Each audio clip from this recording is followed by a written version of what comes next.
I'm April from Permaculture, and today we're just doing a quick how-to and what is fermented vegetables video. So some people wonder what exactly can you ferment in terms of vegetables, so we'll just go over that quickly. And I just pulled out a few things from my fridge of fermented foods that we have around, so you can have a look at some of the ones that we eat regularly. There are three main health benefits for eating fermented food. The first one is it's probiotic, so you get good bacteria in your gut, helps your body stay in balance, and it promotes a good, healthy gut flora. The second one is the fermented food is easier to digest than just straight raw veggies. And the third one is you get some enzymes put in there, and those are important in terms of diet, and probably in the Western diet we really don't get enough of that.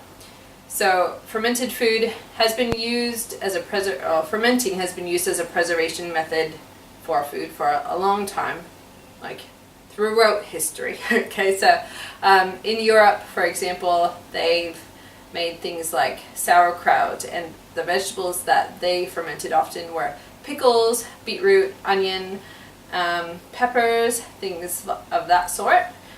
And then you go to Asia, and they have their own, in Japan, yeah, Korea and Japan, they have their own fermented version of a cabbage thing, so kimchi in Korea, and there's something called sukemono. We have a video on it in Japan. And then they also pickle, so that's a kind of fermenting. They pickle ginger, garlic, radish, carrots, anything they can, really.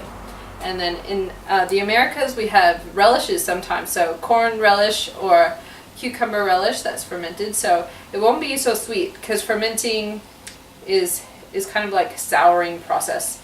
So if you get a relish from the supermarket, it'll have sugar in there, so it'll taste a bit sweet, but a fermented relish will taste a bit sour.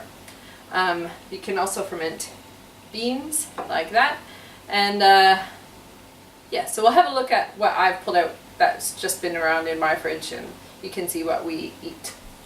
Okay, so here is a look at just a few things from my fridge. This is what we have going on at the moment. So cauliflower has recently been in season, so I've got two types of cauliflower here. So one of my top 5 is cauliflower, and this is a fermented cauliflower with turmeric, and I put some onion in there. So this one is good for families because kids will eat it if you don't make it too spicy. And this one is also good for families, cucumber with dill, so that's just fresh dill I had in my garden there. These are beans, so I did beans, dill, and that's not a cucumber, that's a garlic. Okay, so yeah, so beans and garlic in a salt brine. So it's simple, and that one's pretty tasty and easy. So this is our kimchi, and so that's fermented cabbage with quite a few ingredients like onion, garlic, pear, radish, green onion, a few things like that. And this was actually an experiment because I had so much kale growing in the garden. So it's got kale, and it's got tomatillo, which is Mexican food kind of vegetable, but I had so many of them.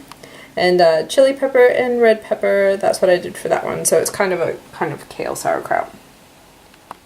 So personally, my top 5 favorite fermented vegetables or krauts or dishes or whatever are these. Number 1 is bruschetta.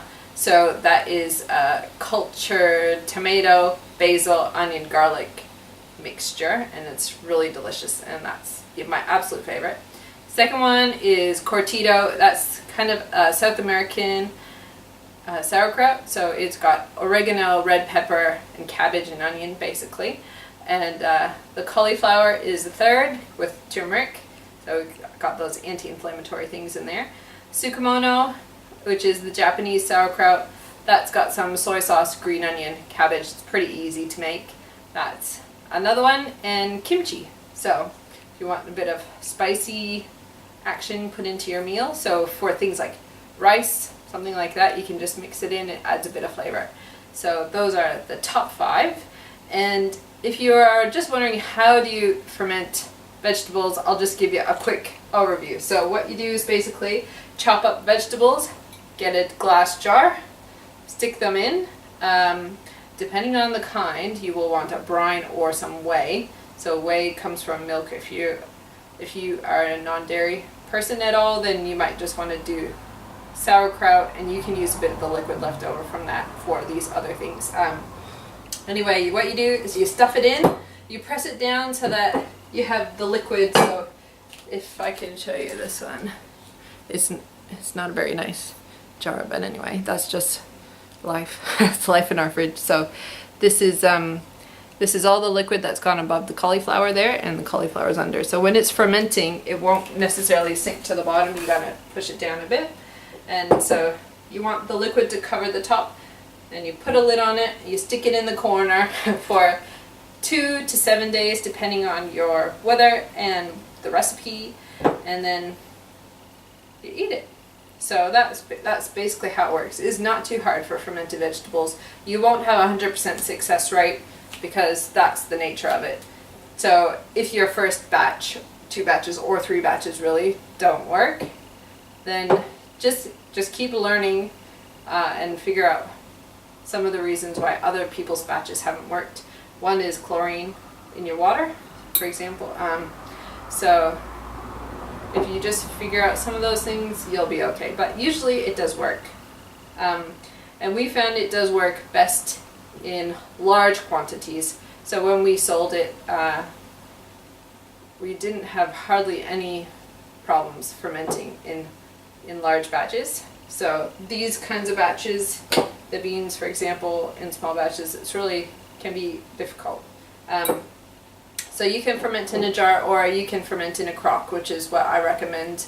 And if you'd like to see my favorite crock, you can go to permaculture.com. I'll put the link below, and I'll also put a link to the page that's got the recipes for my top 5 favorite fermented vegetables. Yeah, that's all. So I'll see you again next time, and if you'd like to, you can subscribe and check out the other videos around. Okay, see you next time.